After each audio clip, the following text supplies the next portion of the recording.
Welcome back to another reading and correcting with me, Kindar, the Tiger Writes, and Ty, the Tiger Supervisor. These are where I do a reading of one of my chapters and correct it as I go. If you want to listen to these live, it's every Tuesday morning, 8 a.m. Eastern Time on Twitch and YouTube. And if you are looking to support me, that is on my Patreon. Today, I am doing Chapter 8 of Stepping Wild. Tibs joined the crowd heading for the dungeon's area gate. This early, the sun barely tinted the sky. It consisted of runners and those looking to become one. He was surrounded by armors from simple to complex, worn to new, mostly reflecting the strength and social status of the wearer. Simple to complex mainly accompanied the runner's strength as he sensed it through the density of their essence. A few wore what reflected their aspiration, what they aspired to become through the density of their and their unease at the weight made that more apparent than their faint, colorless essence. Worn to new invariably followed the social status, as coins were needed to keep armor looking like it had just been purchased.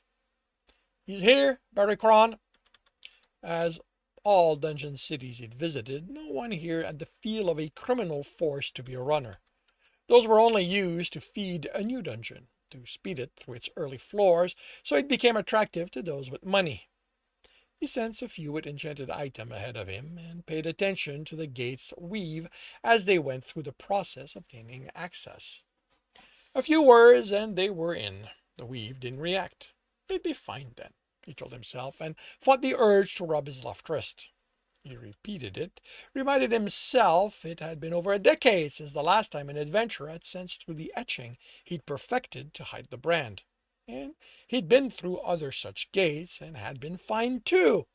He'd gone as far as engaging such adventure with a sleeveless shirt in one of the warmer cities, and the only attention the ink he'd made the etching appear as, to cover the black band of his brand, had been a mix of snide comments about the waste of good ink on his brown skin and the curiosity as to why he'd gotten it.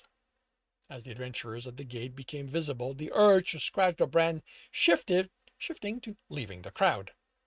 They questioned him too.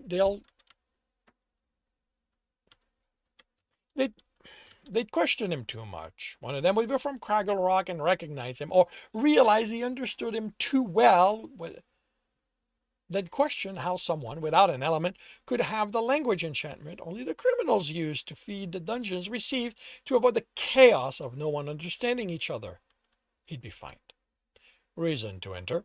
The adventurer asked in a bored tone, and Tibs made out her faint accent, which he wouldn't if they shared the language enchantment. I'm hoping to become a runner. He made his voice tentative, that of someone who wasn't sure if he deserved the honor. What does he mean, become a runner? The dungeon asked. He already has his elements. I don't know, the helper replied. It's not like I've seen one like him before yesterday. Tibbs moved in the direction the adventurer indicated, the exchange having made him miss what she said. He'd made it in. The first step of his plan to become a runner again. To test himself against a dungeon, regain his strength, grow beyond what he'd had, and use it to bring the guild down once and for all.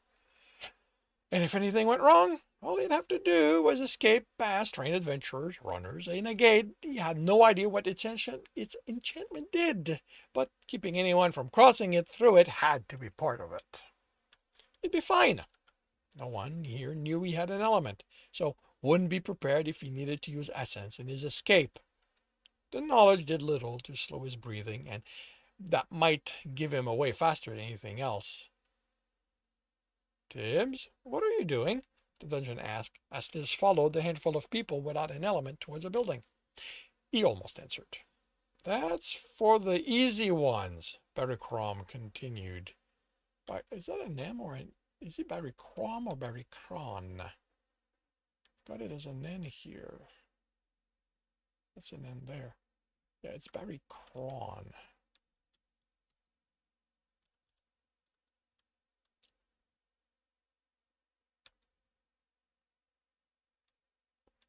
Those like you, no one, no one there's like him, the helper interjected. Those with an element, the dungeon said in a tone of, you knew what I meant, go to the other side. They have the new,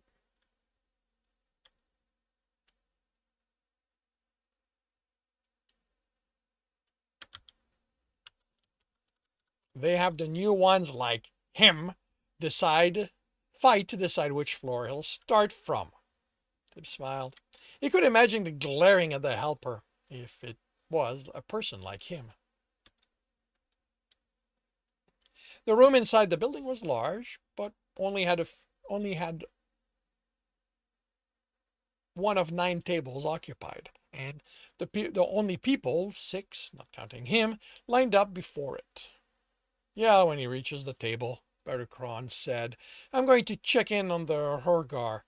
Hopefully they finally learn not to make a mess of their corner. He filed a name as something to search for in the next time he was in the library. It might not correspond to an animal, like Stowe. Other dungeons named their creatures, but it sounded like they were something it had it was training instead of had made, so it might be something it had taken in. 2 adventurers entered the room, and Tibbs actively didn't pay attention to either. Light essence was always dangerous, and the adventurers were in the range of Epsilon. Tibbs couldn't hope to slip an outright lie past him, and the woman next to the fighter had darkness as her element. So if Tibbs tried to use that to hide the lie, she'd know. He so wanted to rub his left wrist, even if he knew that unless she focused, there was no chance she'd pick up on the etching. He'd tested it by engaging Darkness Adventurer of ever-growing strength and reworked the etching each time one of them noticed anything about his left arm, even if they didn't proclaim he had an etching hiding something. He hadn't found anyone at Gamma to test it against yet, but he'd made it close to that. They headed to a door on the left wall without looking in his direction. He's next in line, the helper yelled, and Tibbs winced. Name. The clerk seated behind the table asked the young man there. The young man before her. Her element was water, and she used it to move the ink from the pot to the paper as he answered her questions. Dressed as he was, he'd be a minor noble. Alone meant he didn't have his family's approval, probably. The more minor families needed their money to maintain their status instead of hiring guards for their children. Still, if his family approved, there would be an older sibling with him. Once done, she handed him the paper, and the man headed for the exit. Name. Tyborg. That's not what he said his name was, the dungeon said. I wish he'd thought to warn them not to speak while he was here. This could get annoying. I'm more curious why she's bothering with it, the helper replied. Why isn't she sending him with the others to be tested? Citizenship. Cintabri. He never picked the kingdom he was in, because no matter how good he got at the local language, someone better could pick up on the remaining accent. She looked at him, the ink pausing in the air. I didn't know there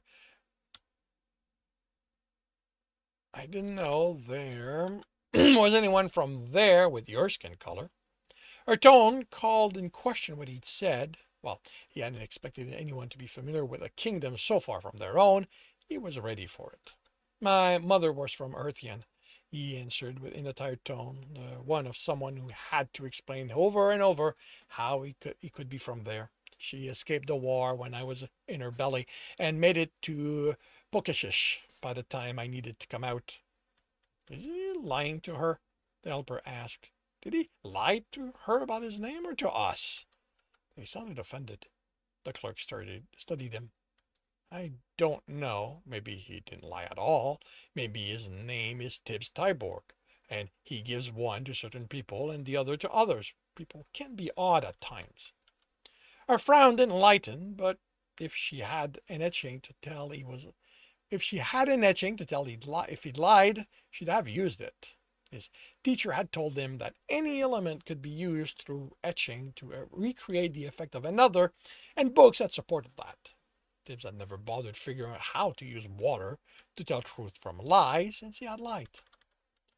Why would she doubt him? If she knew enough about Cintabari to know nearly everyone there was fair-skinned, she had to know they and the Ertian kingdom were always fighting over something. The books had been filled with lists of conflict between them, and if she knew of Pukashish, she'd know it was at the borders, so she should also know that anyone born within their borders was automatically made a citizen. The ink added his citizenship to the paper. Have you sought and been refused admission to a dungeon before? No. That can't be true, the dungeon said. Can it? Can people get their elements without going through us? It was true, technically. He did like that word. He'd never been refused admission because he'd learned enough in the process of seeking it to know if he could risk it. It had yet to be worth the risk. Too many processes were in place to keep undesirable out. But there was always a chance this was the one dungeon where the guild had grown lax. Do you have a team of your own? No. Have you been tested for class assignment at another dungeon? No. She looked him over, and the ink wrote Fighter, Rogue, Archer on the line. If she knew how much he read, she would have added Sorcerer. How did she determine who to test as sorcerers? Those too physically frail to have a chance of surviving as another class? Had she met sorcerers? Tibs couldn't think of one who had been frail. Not as muscular as the physical class, yes, but frail? The ink stopped flying, and she handed him the page. The testing building is on the other side. It's 15 electrum to be tested. We only take Carterian coins. If they're from another kingdom, get them exchanged and return tomorrow. How do I get my magic? What is he doing? The dungeon asked, on bordering on exasperation. Each time you make it out of the dungeon, you are tested. When you are judged to have the strength, you are granted an audience. If you survive that, you gain your element, and then you can be trained to do magic. There was the bored tone of someone who had to repeat this often. Tibs exited the building. He had more questions. What was the process if he'd already done runs in another dungeon? Did a runner with an element have to register with a team or to do the runs, or would they be assigned one? But he couldn't think of a way to ask that. To ask that wouldn't have her questioning him in return. Each local guild office did things in different ways. Those differences could be slight or large. There had been a dungeon where the guild required everyone to have their teams made before being allowed to register. Tibs paused when he sensed essence mixing and looked in that direction. Those two adventurers that had walked through the building were standing before the entrance to the dungeon. Each had a hand on the shoulder of the woman in armor at the head of 4 others. They were forming one etching using both their essence, light and darkness. Tibs knew of mixed etching. He'd read about them. They required skill and familiarity with your partner or partners. It was possible to have etchings that contained each element, so 20 adventurers working together. He swallowed the memory of 8 sorcerers containing him, keeping him from saving Karina. He hadn't known how they were doing it then. Now he did. It didn't make the pain of her death less. He studied what they did as they placed their hands on the next one's shoulder. It was complex. He couldn't work out how it would work, but there was a roughness to the etching that made him think they either weren't used to doing this together or not fully trained in mixed etching. He took the risk as they moved on to the 3rd team member and approached the metal adventurer in the range of Epsilon. Excuse me. The man looked at him, the paper in his hand, and smiled. It and the eyes had care in them. Tibbs associated with a grandfather with young children. Even if the man barely looked older than Tibbs, at that rank he could be a century older. How can I help you? He pointed to the adventurers who were on the fourth. Team member, what are they doing? The men looked. I don't need them. The men looked. They're making sure any we let into the dungeon don't have thoughts of using what we will teach them against this kingdom, king, or any interest they hold. So it isn't to make sure they won't hurt you? The men laughed. I am not so simply brought down that even a team of runners bothers me. But can't they eventually take that and use it against the Guild of Adventurers? The expression had care, that of the grandfather hearing ridiculous ideas from a child. We aren't something that can be brought down. We have been here for as long as there has been dungeons. We will continue even if they end. The guild is for always. Someone didn't know his history. He wanted to ask if they were always there, or if he might have to deal with more skilled adventurer. Was only light and darkness used? But that would give away too much. So he thanked him and returned to pondering his conundrum. Should he return tomorrow as an Upsilon runner and get more information? A row, maybe? It was maddening such organization couldn't maintain a fixed way to operate across all their guilds. They had so much magic. How hard could it be to set the rules in place and make sure they were enforced? Instead, each city had, he had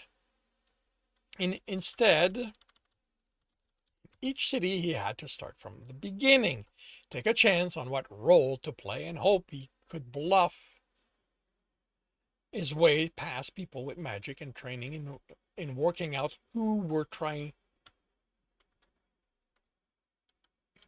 was trying to pull one over on them.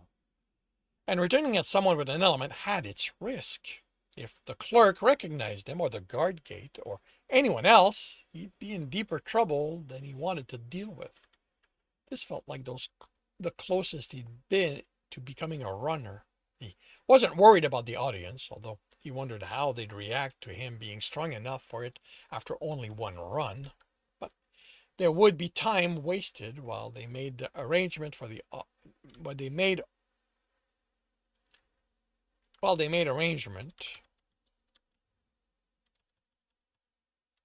Then he'd have to play at being Upsilon, and just how much could he hold himself back when he had such an opportunity before him? If he started as what he was, a runner, he would start on the third, maybe fourth floor. It would be easier to keep himself into one element instead of holding himself back from everything he could already do. He changed direction. That's not where she told you to go, the dungeon said. I need to think things over, Tibs whispered. But you said you wanted to be tested on my floors. This is the way you get to go in. That was if he could get in. They might not be expert in their mixed etching, but what were the questions asked? Could it sense through his own etching and to the brand that was designed to not the brand itself. That was to the brand that was designed to be noticed by adventurers. His test had been against the adventurers and in situations where they didn't suspect something. Here, they were looking for hidden motives and using an etching he knew little about. The combination of light and darkness was not a good one for him.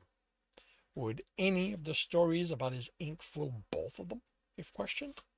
Could the etching register that what they didn't? The best story for it was that of falling in with the wrong crowd, being marked as part of the test to be one of them. He could even pull on the memory of those almost things happening to make his voice, his body language fit. But even his best story was a lie. It was possible to trick a like adventurer. He'd used almost truth and not quite lies to fool that old light guard more than once back in Craggle Rock. But the questions had to be simple. The story just about not a lie. The more he added, the harder it was for it to be just about true. And there was no simple way to explain his ink. All he had were extremely refined stories. He stepped through the gate without being questioned. How about you explain yourself? Without being questioned by people, at least. He headed for an empty alley. I have to be sure I can go in. She told you where to go, but you laughed. Those two adventurers, can they tell if I'm lying? Are you? Not to you. Do you know if it's always them? Them who? The light and darkness adventurers. It's always a light and darkness adventurer there, the helper answered. But is it always them? If it was, how crude the etching was, and with a few days to study it, how should I know? You can sense how strong they are. Are they the same strength as who was there yesterday or the day before? They aren't stepping into me, the dungeon said. Why would I bother paying attention to them? Until the runners are inside, they don't matter. You were paying attention to me. You aren't like anyone there. You are hard not to pay attention to. Then I have to think about what I'm going to do. He headed out of the alley. But why? I want to find out how tough you are with all those elements. You have to know so much that I can use when you fail. Tibs smiled at the dungeon's overconfidence. He might risk it just to prove it wrong, but he had to consider the situation. He only had 7 days to be certain of how he'd proceed or be stuck here with a dungeon he couldn't get in tempting him. To keep from the dungeon distracting him, he chose a tavern outside of its influence.